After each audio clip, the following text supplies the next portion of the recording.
আলহামদুলিল্লাহ। দর্শক, আসসালামু আলাইকুম ওয়া রাহমাতুল্লাহি ওয়া বারাকাতুহু। আমাদের গোলাপগঞ্জের প্রথম অনলাইন টিভি জিবি টেলিভিশনের পবিত্র রমজান মাস উপলক্ষে জিবি টেলিভিশনের মাসব্যাপী ইসলামিক আলোচনা আলোকিত রমজান আমরা প্রতিদিন রাত 10:30 ইনশাআল্লাহ দেখতে পাবো। গুরুত্বপূর্ণ মাহে রমজান মাস উপলক্ষে আলোচনা। আজ রহমতের প্রথম দিন সরাসরি আমি সাথে আছি আপনাদের সামনে হাফিজ মাওলানা কবির আহমদ। আজ রহমতের প্রথম দিন আপনাদের সামনে প্রথম 10 দিন রহমত সম্পর্কে আরো বিভিন্ন গুরুত্বপূর্ণ মাসলা মাসাইল সম্পর্কে আলোচনা পেশ করবেন আমাদের সকলের প্রিয় হযরত মাওলানা মুফতি ফজলুর রহমান সাহেব হাফিজাহুল্লাহ বারাকাল্লাহু ফি হায়াতিহি, পেশ ইমাম ও খতিব ফুলবাড়ি দক্ষিণ পাড়া জামে মসজিদ। আমরা হযরতের কাছ থেকে এখনই সরাসরি গুরুত্বপূর্ণ আলোচনা শুনব রহমতের গুরুত্বপূর্ণ বিষয়, কি কি কারণে খাস রহমত পাওয়া যায় এবং আর অন্যান্য গুরুত্বপূর্ণ বিষয় ইনশাআল্লাহ হযরত আপনাদের সামনে আলোচনা করবেন। السلام عليكم ورحمة الله وبركاته. الحمد لأهله والصلاة لأهلها. أما بعد فأعوذ بالله من الشيطان الرجيم. بسم الله الرحمن الرحيم. الرحمن علم القرآن خلق الإنسان علمه البيان.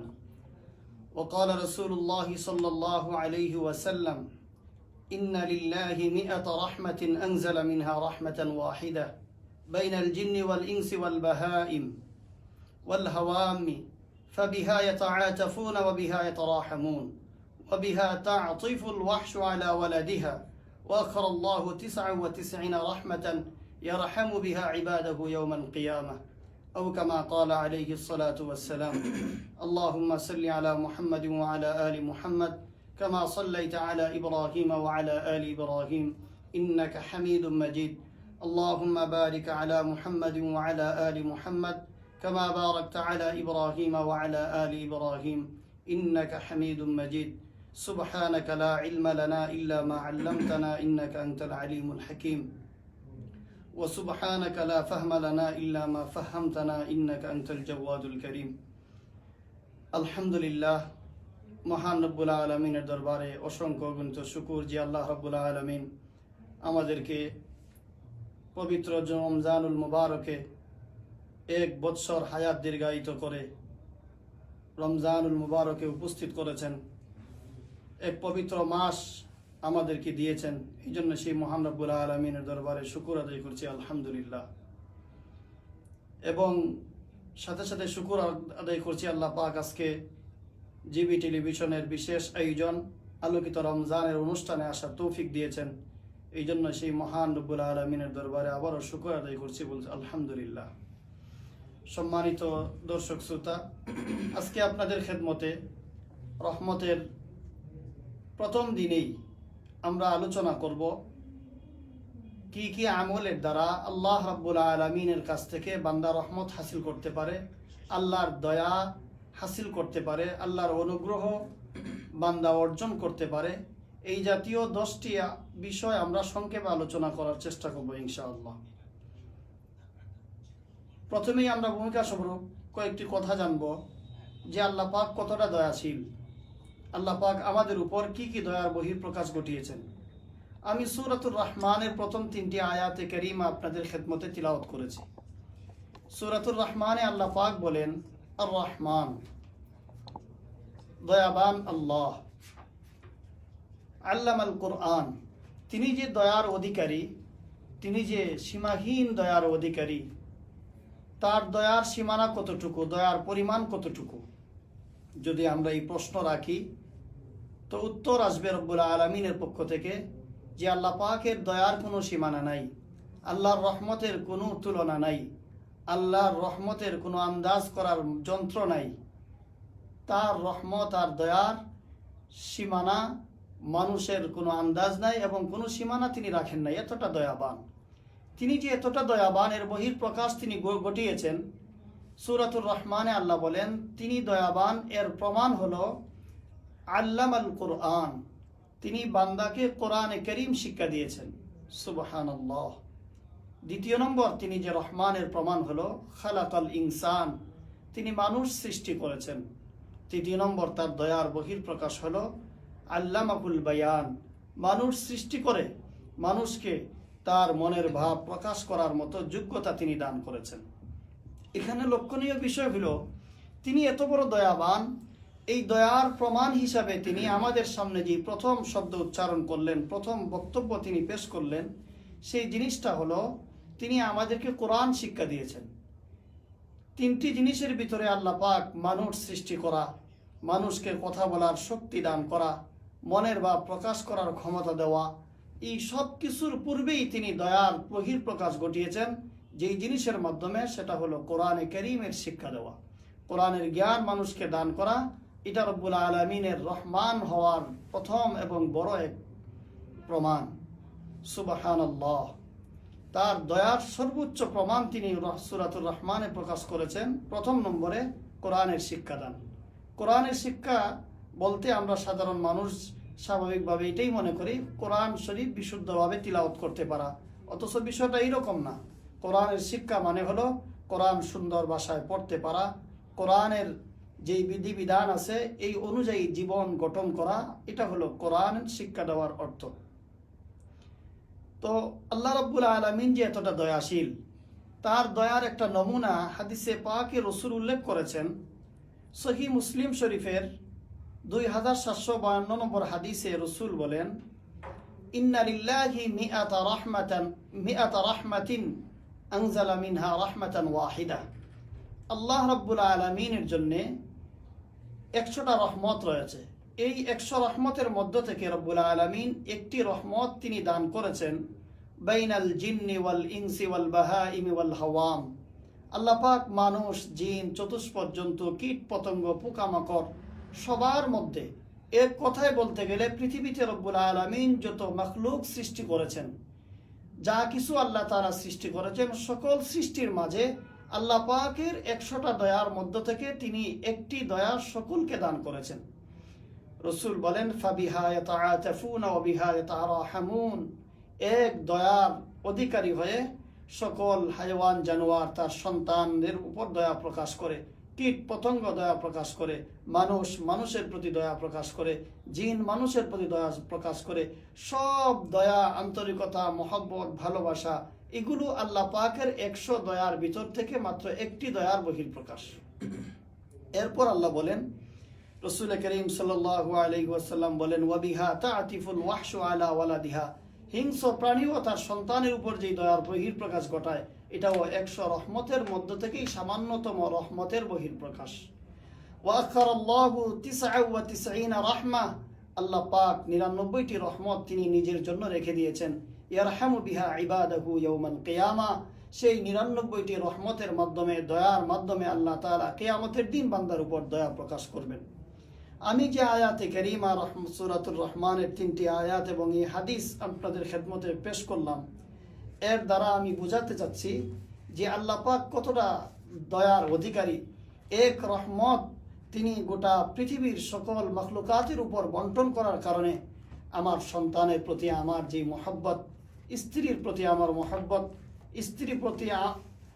স্ত্রীর পক্ষ থেকে আমার প্রতি মহব্বত, আমার সহকর্মীর প্রতি আমার ভালোবাসা, আমার বাবার প্রতি আমার আন্তরিকতা, আমার মার প্রতি আমার ভালোবাসা, আমার বন্ধু বান্ধবের প্রতি আমার ভালোবাসা, এমনকি রাস্তার একটা কুকুরও যদি কষ্টে থাকে, এই কুকুরের প্রতি যে আমাদের অন্তর থেকে যেই দরদ আসে এগুলো, এবং রাস্তায় কোনো কীট পতঙ্গও যদি আমরা আমাদের চোখের সামনে আগুনে পড়তে দেখি, পানিতে পড়তে দেখি, তাহলে তার উপরও যে একটা দয়া আমাদের সামন থেকে প্রকাশ পায়।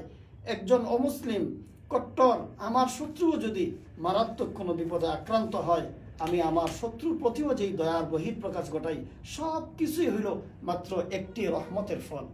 তাহলে এবার আন্দাজ করা যায় যিনি 99টা রহমত কেবল তার জন্যই রেখে দিয়েছেন, তিনি কতটা দয়ার অধিকারী। সুবহানাল্লাহ। এতটা দয়াবান আল্লাহ রাব্বুল আলামিন তার কাছ থেকে দয়া নেওয়ার জন্যে আমাদেরকে বিশেষ এক রমজানুল মুবারক দিয়েছেন। আর সেই রমজানের প্রথম 10 দিন রসুল বলছেন আউয়ালুহু রাহমাতুন, তার প্রথম 10 দিন হলো রহমতের দিন। এই দিনগুলোকেই রাসূল করিম সাল্লাল্লাহু আলাইহি ওয়াসাল্লাম বলেন এই 10 দিন হলো রহমতের দিন।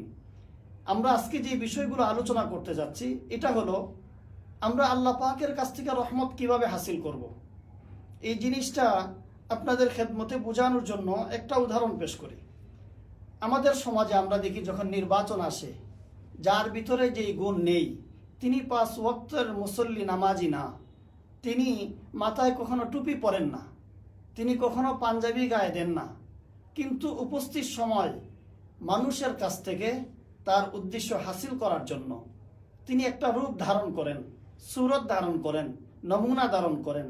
তো তিনি মৌসুমি টুপি মাথায় দেন, মৌসুমি নামাজি বনেন, মৌসুমি ভালো মানুষ সাজেন এবং সামাজিক কাজ, ঝাড়ু দেওয়ার কাজ, বিভিন্ন কাজ তিনি করেন। কেন? তিনি মানুষকে এই কথা বোঝাতে চান যে আমি বড় সমাজকর্মী, আমি একজন মানবিক কর্মী, আমি সমাজসেবী, আমি একজন ধর্মপরায়ণ মানুষ।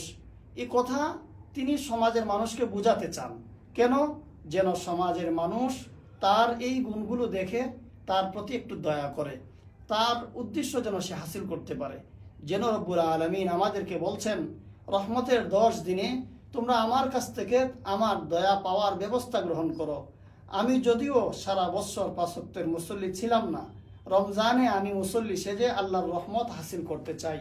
অনুরূপভাবে রমজানের বাহিরে আমি দান সৎকারী ছিলাম না, আমি রমজানের বাহিরে যেই গুণ আমার ভিতরে ছিল না, রমজানে যদি এগুলো করি, বাহ্যিকভাবে যদিও এটা মনে হয় লৌকিকতা, কিন্তু আমার উদ্দেশ্য হাসিলের জন্য যিনি এতটা সীমাহীন দয়ার অধিকারী যা আমরা একটু পূর্বে আন্দাজ করলাম, তার সামনে যদি আমরা আমাদের রহমতের বিষয়গুলো উপস্থাপন করি তো তিনি আমাদেরকে দয়া করবেন। এজন্যই আমরা সেই মহান রব্বুল আলামিনের কাছে কিভাবে আমরা তার দয়া হাসিল করতে পারি বিষয়গুলো আলোচনা করতে যাচ্ছি।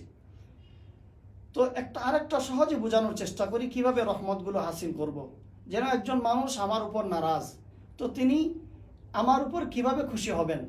তো বুদ্ধিমান সচেতন মানুষের কাজ হলো তার পছন্দনীয় যত জিনিস আছে এগুলো তার সামনে উপস্থাপন করা, তো তিনি খুশি হয়ে যাবেন।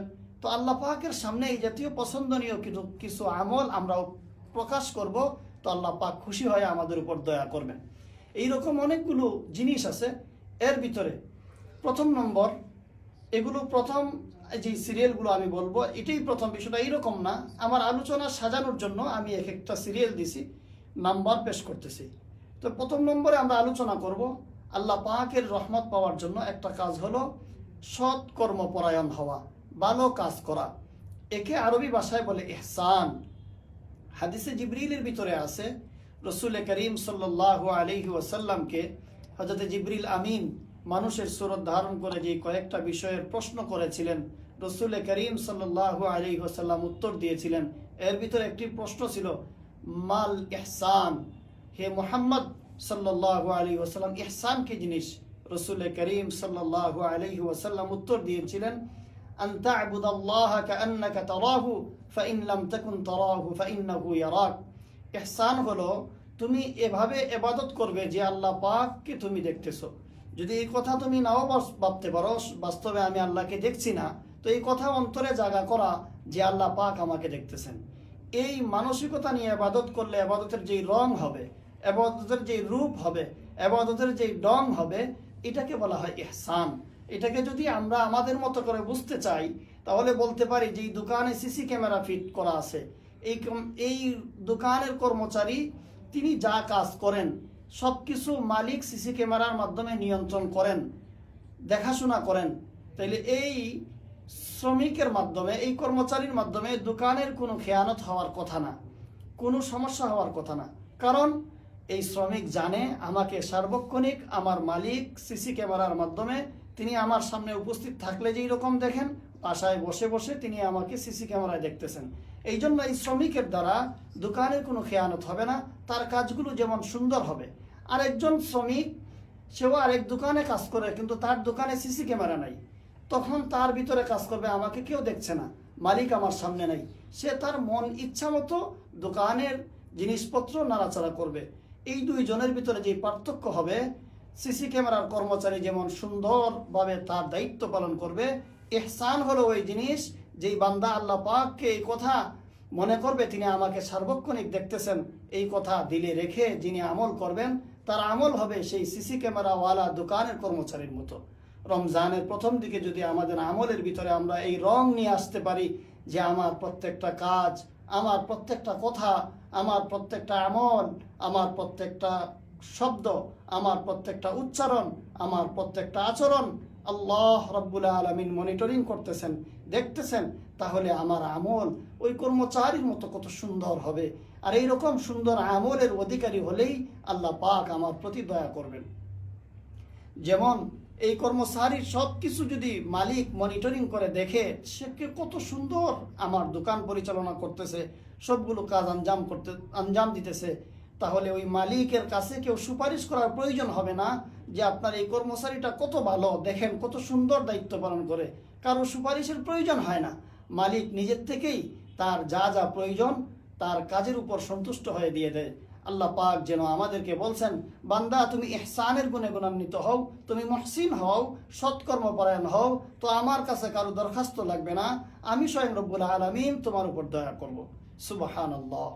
এই সম্পর্কে কোরআনে কারীমে আল্লাহ বলেন, সূরা আরাফের 56 নম্বর আয়াতে আল্লাহ বলেন, ইন্না রাহমাতাল্লাহি করিবুম মিনাল মুহসিনিন, যে আমার রহমত যারা সৎকর্মপরায়ণ তাদের অতীব নিকটবর্তী। এই জন্য আমরা আমাদের কাজকে মুহসিনিনদের কাজের মতো বানাই। আল্লাহকে সর্বক্ষণিক আমাদের দেখতেছেন এই রকম মনে করে যদি আমরা কাজ করি তো আমাদের কাজের দ্বারা আল্লাহর রহমতের আশাবাদী হতে পারি। এখানে আরেকটা জিনিস আমরা বলে দেই, আমাদের একটা স্বভাব আছে মানুষকে কষ্ট দেওয়া, কীট পতঙ্গকে কষ্ট দেওয়া, মানুষের এই যে কোনো প্রাণীকে কষ্ট দেওয়া, এটাকে বর্জন করা উচিত। এইরকম করলে আমি মুহসিনের অন্তর্ভুক্ত হব না। যেমন ছোটবেলায় অনেকেরই অভ্যাস ছিল যে পেশাব করতে বসছে, তো পেশাব করতে বসে দূরে একটা পোকামাকড় নজর পড়ছে, তো তার পেশাবের যে স্পিড এটা ওই পোকার উপর ছেড়ে দেয়। এইরকম ঘটনা ঘটে, তো একটা মাখলুককে বিনা কারণে কষ্ট দেয়। আবার কেউ রাস্তা দিয়ে হেঁটে যাচ্ছে, একটা কুকুরকে দেখতেছে দাঁড়াই আছে, তো একটা ডিল নিয়ে কুকুরের উপর ডিল মারে। এগুলো মুহসিনের কাজ না। এই জন্য আমরা এই জাতীয় কাজগুলো বর্জন করি। 1 নম্বর আমরা জানলাম আল্লাহ পাকের রহমত অর্জন করার জন্য দিলে আল্লাহ পাকের কথা মনে রেখে কাজ করা, তাহলে আল্লাহ পাকের রহমতের আশা করা যায়। 2 নম্বর আমরা জানব আল্লাহ পাকের রহমত হাসিলের জন্য যে 2 নম্বর আমল, সেটা হলো তাকওয়ার গুণে গুণান্বিত হওয়া, তাকওয়ার রঙে রঙিন হওয়া। যদি আমরা নিজের তাকওয়ার রঙে রঙিন হইতে পারি তো আল্লাহ পাক আমাদেরকে দয়া করবেন। এই সম্পর্কে কোরআনে কারীমে সূরা আরাফের 156 নম্বর এবং 57 নম্বর আয়াতে আল্লাহ বলেন, ওয়া রাহমাতি ওয়াসিআত কুল্লা শাইইন ফাসাআকতুবুহা লিল্লাযীনা ইয়াত্তাকুন ওয়া ইউতুনা যাকাতা ওয়াল্লাযীনা হুম বিআয়াতিনা ইউমিনুন আল্লাযীনা ইয়াত্তাবিউনা আর-রাসূলান নাবিয়্যাল উম্মি।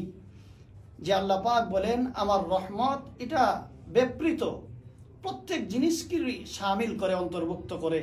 ফাসাআকতুবুহা লিল্লাযীনা ইয়াত্তাকুন, বিশেষভাবে আমি আমার রহমত দয়াকে অনিবার্য করে দিয়েছি ওই সমস্ত বান্দাদের জন্য যারা তাকওয়ার গুণে গুণান্বিত, যারা যাকাত প্রদান করে। তো আমরা 1 নম্বর যে জিনিসটা আয়াতে কারিমা থেকে পাইলাম সেটা হলো তাকওয়ার গুণে গুণান্বিত হওয়া, নিজেকে তাকওয়ার রঙে রঙিন বানানো, তাকওয়ার সাজে সাজানো। যদি এইরকম করতে পারি তাহলে আল্লাহ পাকের রহমত আমরা পাইতে পারবো, রহমত হাসিল করতে পারবো। যে নিজেকে যত বড় মুত্তাকি বানাবো আল্লাহর রহমত আর দয়া ততটাই বেশি পাবো। জিনিসটা বোঝানোর জন্য আপনাদের খেদমতে একটা উদাহরণ পেশ করি। কোনো একজন দানবীর তিনি যা দান করবেন এর স্তূপ একটা মাঠে রাখলেন এবং ঘোষণা করলেন, সাধারণ ঘোষণা, এই স্তূপ মনে করেন রমজান মাস উপলক্ষে বিভিন্ন জিনিস, ইফতার সামগ্রী, সেহরির সামগ্রী, এগুলো তিনি রাখছেন বস্তা, 25 কেজি বস্তা, 10 কেজি বস্তা, এইভাবে প্যাকেট বানিয়ে বানিয়ে রাখছেন। ঘোষণা দিয়েছেন এলাকার মানুষ যে যত নিতে পারে ততটাই আমি তাকে দান করব। এখানে কোনো পরিমাণ নাই, এখানে মাঠে উন্মুক্ত রাখা আছে। তো যার শর্ত হলো প্রত্যেকেই নিজেরটা নিজে বহন করে নিতে হবে। এটা হলো দাতার পক্ষ থেকে শর্ত, গ্রহণ করার জন্য আর কোনো শর্ত নেই। তো এই ঘোষণা শুনে আমাদের এলাকার মনে করেন একজন বয়স্ক মানুষ, 70 বছরের একজন বৃদ্ধ মানুষ, আরেকজন 30-35 বছরের শক্তিশালী যুবক, আরেকজন 7-8 বছরের শিশু বাচ্চা, 3 জন এইখানে মাল আনার জন্য গিয়েছেন।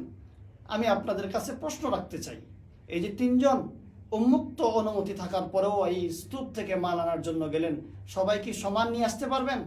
অবশ্যই উত্তর হবে না। কারণ একজন বয়স্ক মানুষ তিনি ততটা বহন করতে পারবেন না যতটা বহন করতে পারবে একজন শক্তিশালী যুবক। অনুরূপভাবে একজন শিশু ততটুকু গ্রহণ করতে পারবে না যতটা গ্রহণ করতে পারবে একজন শক্তিশালী যুবক। এই যে তিনজনের এই উন্মুক্ত সুযোগ থাকার পরেও তিনজন দান গ্রহণ করছেন, এর ভিতরে তারতম্য হইল দাতার দেওয়ার ত্রুটির কারণে না, দাতা উন্মুক্ত করে দিয়েছেন, কিন্তু যারা গ্রহণ করছেন তাদের ব্যক্তিগত ত্রুটি। একজনের ত্রুটি তিনি বয়স্ক, দুর্বল হয়ে পড়ছেন। আরেকজনের ত্রুটি তিনি শিশু, তার শক্তি এত নাই যে বেশি বহন করবে। আরেকজন পাক্কা শক্তিশালী যুবক, এই জন্য তিনি অনেক বেশি বহন করতে পারছেন।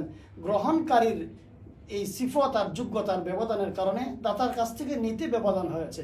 দাতার দেওয়ার ভিতরে কোনো ত্রুটি, কোনো ঘাটতি নেই। ঠিক তেমনিভাবে রব্বুল আলামিন বলেন, ওয়া রাহমাতি ওয়াসিআত কুল্লা শাই, আমার রহমত বড় ব্যাপক, আমার রহমত অনেক বেশি, সব কিছুকে আমার রহমত অন্তর্ভুক্ত করে রাখে। ফাসাআতুবুহা লিল্লাযিনা ইয়াত্তাকুন, তবে এটাকে অবধারিত করে দিয়েছি যারা তাকওয়ার রঙে রঙিন। এখন যে যত বড় মুত্তাকি হবে, তাকওয়াওয়ালা হবে, সে আল্লাহ পাকের উন্মুক্ত রহমত থেকে ততটাই গ্রহণ করতে পারবে যেমন একজন যুবক উন্মুক্ত ঘোষণার পরে গ্রহণ করেছে। আর যার তাকওয়ার গুণ দুর্বল সে শিশুর মতো কম গ্রহণ করবে, যার তাকওয়ার গুণ দুর্বল সে একজন বৃদ্ধর মতো কম গ্রহণ করবে। এই জন্য আমাদের উচিত এই রমজানুল মুবারকের প্রথম রহমতের দিনগুলোতে আল্লাহ পাকের রহমত হাসিল করার জন্য আমাদের নিজেদেরকে তাকওয়ার রঙে রঙিন করা, তাকওয়ার গুণে গুণান্বিত হওয়া। আর এর সর্বপ্রথম মাধ্যম হইল গুনাহ ছেড়ে দেওয়া। যদি আমরা ছোট থেকে ছোট গুনাহ ছেড়ে দেই তাইলে আমাদের তাকওয়ার গুণ অর্জন হবে। মুত্তাকির প্রথম নম্বর সিফতই হইল গুনাহ ছেড়ে দেওয়া। গুনাহ ছাড়ার দ্বারা একজন মানুষ মুত্তাকি হয়। অন্যথায় দেখেন একজন মানুষ নামাজ পড়তেছে তো তাকে আমরা মুসল্লি বলি, একজন নামাজও পড়ে সুদও খায়, তো এর দ্বারা সে মুত্তাকি হয় না, সে মুসল্লি বনে, নামাজি বনে। একজন মানুষ রোজা রাখছে তো রোজাদার হয়েছে, সে মুত্তাকি হয়নি, গুনাহও করে, কিন্তু তাহলে তাকে মুত্তাকি বলা যায় না। মুত্তাকি ওই ব্যক্তি যিনি গুনাহ ছেড়ে দেওয়ার যোগ্যতা অর্জন করছেন। এই জন্য রমজানুল মুবারকে রহমতের দিনগুলোতে আল্লাহ পাকের রহমত পাওয়ার জন্য আমাদের উচিত সর্বপ্রকার গুনাহ ছেড়ে দেওয়া। তো 2 নম্বর পাইলাম রহমত হাসিলের মাধ্যম হইল তাকওয়ার রঙে রঙিন হওয়া। এর মূল কাজ হলো গুনাহমুক্ত জীবন গ্রহণ করা। আল্লাহ পাক আমাদেরকে 2 নম্বর গুণ অর্জন করার তৌফিক দান করুন। রহমত হাসিল করার 3 নম্বর মাধ্যম যার দ্বারা আমরা আল্লাহ পাকের রহমত হাসিল করতে পারি সেটা হলো আল্লাহ পাকের যে মাখলুক আছে দুনিয়াতে, সে হোক মানুষ, সে হোক গরু, বাছুর, হায়ওয়ান, জানোয়ার, যে কোনো প্রাণী, আল্লাহ পাকের প্রাণী মাখলুকের উপর দয়া করা। যদি আল্লাহ পাকের মাখলুকের উপর আমরা দয়া করতে পারি তাহলে আল্লাহ পাক আমাদের উপর দয়া করবেন। এই সম্পর্কে রাসূল করিম সাল্লাল্লাহু আলাইহি ওয়াসাল্লাম হাদিস শরীফের মধ্যে ইরশাদ করেন, আর রাহিমুনা ইয়ারহামুহুমুর রহমান ইরহামু আহলাল আরদি ইয়ারহামুকুম মান ফিস সামা। যারা দয়াশীল, দয়াকারী, আল্লাহ পাকও তাদের উপর দয়া করেন। এই জন্য ইরহামু আহলাল আরদ, তোমরা জমিনের বিচরণকারী তাদের উপর দয়া করো, যারা জমিনে আছে এদের উপর দয়া করো। ইয়ারহামকুম মান ফিস সামা, তাহলে যিনি আসমানে আছেন অর্থাৎ আল্লাহ রাব্বুল আলামিন তোমাদের উপর দয়া করবেন। তাহলে 3 নম্বর আরেকটা রহমত পাওয়ার মাধ্যম আমরা পাইলাম যে আল্লাহ পাকের মাখলুকাতের উপর দয়া করা। এই যে আমি একটু আগে বলছিলাম রাস্তাঘাটে কুকুর যাচ্ছে তো কুকুরকে ডিল মারা, পেশাব করতে বসছে তো একটা প্রাণীর উপর নিজের পেশাবকে ছেড়ে দেওয়া, পানি খরচ করতেছে তো ইচ্ছা করে একটি প্রাণীর উপর পানি ছিটিয়ে দেওয়া। অনুরূপভাবে রাস্তাঘাটে মানুষের কষ্ট হয়, কষ্টদায়ক জিনিস ফেলে দেওয়া। এই সব কিছু হলো মানুষের উপর কষ্ট দেওয়া। আর মানুষকে দয়া করা এটার কোনো সীমারেখা নাই যে কি পরিমাণ দয়া করব। মানুষ দুনিয়ার জীবনে চলতে গেলে প্রত্যেকটা মানুষের মুখাপেক্ষী হয়। তিনি বাদশা হইলে জনগণের মুখাপেক্ষী, তিনি জনগণ হইলে বাদশার মুখাপেক্ষী, তিনি পরিবারের বাবা হইলে সন্তানের মুখাপেক্ষী, সন্তান হইলে বাবার মুখাপেক্ষী, তিনি এলাকার নেতা হইলে এলাকার মানুষের মুখাপেক্ষী, তিনি যদি মানুষ হন একটা হাইওয়ান, গরু, গাভী তার মুখাপেক্ষী, কারণ গাভী থেকে তিনি দুধ নিতে চান, গরু থেকে তিনি গোশত নিতে চান। অনুরূপভাবে তিনি মুরগির মুখাপেক্ষী, তিনি মুরগির ডিম তার শরীরের পুষ্টি যোগান দেয়। অনুরূপভাবে শাক সবজির মুখাপেক্ষী। তো আল্লাহ পাক যত মাখলুক সৃষ্টি করেছেন সব কিছু দুনিয়ায় মানুষের কল্যাণের জন্য সৃষ্টি করেছেন। সুতরাং মানুষ প্রত্যেকটা মাখলুকের মুখাপেক্ষী। সুতরাং যার মাধ্যমে আমার শরীরের পুষ্টির যোগান হয়, আমার জীবন আরামের হয়, আমার জীবন সুন্দর হয়, সব কিছু তো আমার কল্যাণে। সুতরাং যারা আমার কল্যাণে কাজ করবে তার সাথে আমি সৎ ব্যবহার করব। এটা তো আকল দিয়েই বুঝে আসে, যুক্তি দিয়ে অনেক দলিল প্রমাণ দিয়ে বোঝানোর কোনো বিষয় না। যিনি মানুষের কাছ থেকে শুধু নিতে জানেন, দিতে জানেন না, তিনি সত্যিকারের মানুষ না। এই কথাটাকেই যেন রাসূল করিম সাল্লাল্লাহু আলাইহি ওয়াসাল্লাম তার ভাষায় কত চমৎকারভাবে বলেছেন, আর রাহিমুনা ইয়ারহামুহুমুর রহমান ইরহামু আহলাল আরদি ইয়ারহামকুম মান ফিস সামা। যারা দয়াশীল তাদের উপরেই আল্লাহ তাআলা দয়া করেন। সুতরাং জমিনওয়ালার উপর দয়া করো, আসমানওয়ালা তোমাদের উপর দয়া করবেন। এই জন্য আমরা যদি আল্লাহ পাকের মাখলুকের উপর দয়া করি তো আল্লাহ তাআলা আমাদের উপর দয়া করবেন। এই বিষয়ে সংক্ষেপ একটা উদাহরণ আপনাদেরকে পেশ করি যে আমরা মানুষকে কিভাবে দয়া করব। যেহেতু আমার এক মন, আমার মনের মতো পৃথিবীর সকলের মন হবে না, আমার মনের সাথে সকলের মন মিলবে না, এটাই স্বাভাবিক। যদি কখনো মিলে যায় আমার কাছে মনে হয় এটা অস্বাভাবিক। এই জন্য আমার সহকর্মী, আমার পরিবারের সদস্য, আমার ছাত্র, আমার উস্তাদ, আমার নেতা, আমার অধীনস্থ সকলের সাথে যখন আমি চলাফেরা করব তো আমার চলাফেরা করতে গিয়ে তাদের সাথে আমার মন নাও মিলতে পারে। এই জন্য তাদের কাছ থেকে আমি কষ্ট পাইতে পারি। আমার উচিত হলো তাদেরকে ক্ষমা করে দেওয়া। তো ক্ষমা করে দেওয়ার মানসিকতাটা যদি আমাদের এমন হয় যে আল্লাহ আমাকে যারা কষ্ট দিয়েছে তাদের পরিচয় আমার কাছে তারা আপনার বান্দা, তাদের পরিচয় তারা আপনার সৃষ্টি। হায় আল্লাহ, আমি না আপনাকে অনেক ভালোবাসি। আল্লাহ, আমি না আপনাকে সীমাহীন ভালোবাসি। আয় আল্লাহ, আপনার দয়ার কোনো সীমারেখা আমার উপর নাই। আয় আল্লাহ, আপনি এতটা আমার উপর দয়া করেছেন, আপনার নিয়ামত আমার উপর এত বেশি, এত বেশি। আল্লাহ, এটা আমার কল্পনা করারও শক্তি নাই। এতটা দয়া, এতটা মায়া, এতটা মমতা, এতটা নিয়ামত দিয়ে আপনি আমাকে ডুবাই রাখছেন। আল্লাহ, যারা আমাকে কষ্ট দিয়েছে, যারা আমাকে আঘাত করেছে, কথায় হোক, কাজে হোক, আচার উচ্চারণে হোক, যেভাবেই হোক, তার পরিচয় আমার কাছে তারা সবাই আপনার বান্দা। হায় আল্লাহ, আপনাকে যে আমি মহব্বত করি, এই জন্য আমি আপনার বান্দাদেরকেও মহব্বত করি। স্ত্রীকে আমরা তার কোনো কষ্টদায়ক কাজ অল্পতেই ক্ষমা করে দিই। কেন? তার প্রতি আমার মায়া মমতা অনেক। আমি যদি আমার স্ত্রীকে, আমার সন্তানকে তার ভুল আমি ক্ষমা করে দিতে পারি শুধু মহব্বতের দিকে, আমার মহব্বতের মানুষের সাথে তার সম্পর্ক, এই জন্য তো আমি যদি সকল মাখলুকাতের ভুল ত্রুটি এইভাবে ক্ষমা করে দেই তো তারা সকলেই হলো আল্লাহ পাকের মাখলুক। এই কারণেই আল্লাহ আমি তাদেরকে মাফ করে দিলাম। তাদের পরিচয় আমার কাছে একটাই, তারা সব আপনার মাখলুক। এইভাবে যদি আমরা আল্লাহর মাখলুকের উপর দয়া করি, তাদের ভুল ত্রুটিগুলো ক্ষমা করে দেই, তো আশা করা যায় আল্লাহ রাব্বুল আলামিন আমাদেরকেও ক্ষমা করবেন। এই জন্য আমি তো মনে করি এইরকম প্রতিদিন ঘুমানোর সময় যদি আমরা একবার এটা বলি, আল্লাহ, কত মানুষের সাথে আমি আজকে চলাফেরা করছি, কত প্রাণীর সাথে আমার আচার ব্যবহার হয়েছে, আল্লাহ জানি না কে আমার কাজের দ্বারা কষ্ট পেয়েছে। আল্লাহ, যাদেরকে কষ্ট দিছি এদের কষ্টের কারণে এরা সবাই আপনার মাখলুক। এই জন্য আমি আপনার কাছে ক্ষমা চাচ্ছি। আর আমি যদি কারো কাছে কষ্ট পেয়ে থাকি তাইলে তাদের কষ্টগুলো আমি এই জন্যই ক্ষমা করে দিছি, তারা যেহেতু আপনার বান্দা, আপনার মাখলুক। আর আমি বিনিময়ে চাই আপনিও আমাকে ক্ষমা করে দিন। এভাবে যদি প্রতিদিন ঘুমানোর সময় আমরা আল্লাহর মাখলুকের প্রতি দয়ার বহিঃপ্রকাশ ঘটাইতে পারি, নিশ্চিত আমার বিশ্বাস আল্লাহ পাক আমাদেরকে ক্ষমা করে দিবেন। তো আমরা তিনটা জিনিস আজকে জানলাম। এক নম্বর জিনিস জানলাম আমরা ইহসান, প্রত্যেক কাজকে উত্তম থেকে উত্তম রূপে সম্পাদন করা। 2 নম্বর জানলাম তাকওয়ার গুণে গুণান্বিত হওয়া। 3 নম্বর আল্লাহ পাকের মাখলুকের উপর দয়া করা। এই 3 গুণে যদি আমরা গুণান্বিত হইতে পারি তাহলে আল্লাহ পাক আমাদের উপর দয়া করবেন। আরেকটা গুণ বলে আজকের জন্য আলোচনা শেষ করে দিব। 4 নম্বর গুণ ঈমান, জিহাদ এবং হিজরত। যদি আমরা ঈমানের গুণে গুণান্বিত হই, আল্লাহর রাস্তায় জিহাদ করি এবং আমরা হিজরত করি, তাহলে এর দ্বারাও আল্লাহ তাআলা আমাদের উপর রহম করবেন। কোরআনে কারীমে সূরা বাকারার 218 নম্বর আয়াতে আল্লাহ বলেন, ইন্নাল্লাযীনা আমানু ওয়াল্লাযীনা হাজারু ওয়াজাহাদু ফি সাবিলিল্লাহ উলাইকা ইয়ারজুনা রাহমাতাল্লাহ ওয়াল্লাহু গফুরুর রহিম। নিঃসন্দেহে যারা ঈমান আনয়ন করেছে, যারা হিজরত করেছে, যারা আল্লাহর রাস্তায় জিহাদ করেছে, উলাইকা ইয়ারজুনা রাহমাতাল্লাহ, এই সমস্ত মানুষ তারা আল্লাহ পাকের রহমতের আশাবাদী। ওয়াল্লাহু গফুরুর রহিম, আল্লাহ রাব্বুল আলামিন অনেক ক্ষমাশীল এবং দয়াশীল। এখানে আল্লাহ পাক শুধু মানুষকে ক্ষমা করবেন এইরকম না, আল্লাহ রহম করবেন। রহমের কি ব্যাখ্যা এখানে? যারা গুনাহ করেছে আল্লাহ তাআলা গফুর, এই গফুর গুণের কারণে তাদের গুনাহগুলোকে ক্ষমা করে দিবেন। আর রহিম গুণের কারণে আমলনামায় যে গুনাহগুলো ছিল এগুলোকে আল্লাহ তাআলা নেকি দ্বারা পরিবর্তন করে দিবেন। সুবহানাল্লাহ। আমাদের বুঝে আসে না তিনি গুনাহগুলোকে নেকি দ্বারা কিভাবে পরিবর্তন করবেন। এই জমানা যত প্রযুক্তি যত উন্নত হচ্ছে, পৃথিবীর এই বিজ্ঞান যত উন্নত হচ্ছে, কোরআনে কারীম বোঝা সহজ হয়, দ্বীন বোঝা সহজ হয়, আল্লাহ পাকের বিষয়গুলো বোঝা সহজ হয়। যেমন আমরা মোবাইলে সফটওয়্যার আছে যে যদি ছোট হাতের অক্ষরগুলোকে এক এক চাপ দিলে এগুলো বড় হাতের অক্ষরে পরিবর্তন হয়ে যায়। যে এক এক এবিসিডি ছোট হাতের অক্ষর ছিল, আমি অপশন এনে চাপ দিলাম, তো এগুলো সব বড় হাতের অক্ষরে পরিবর্তন হয়ে গেছে।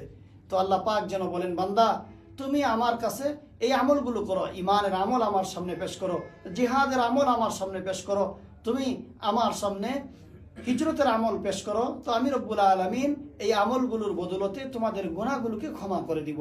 আর সাথে সাথে তোমার আমল নামায় যে গুনাহগুলো ছিল এই মোবাইলের সফটওয়্যারের মতো আমি এক চাপ দিব, তোমার সব গুনাহগুলোকে নেকির আমল দিয়ে পরিবর্তন করে দিব।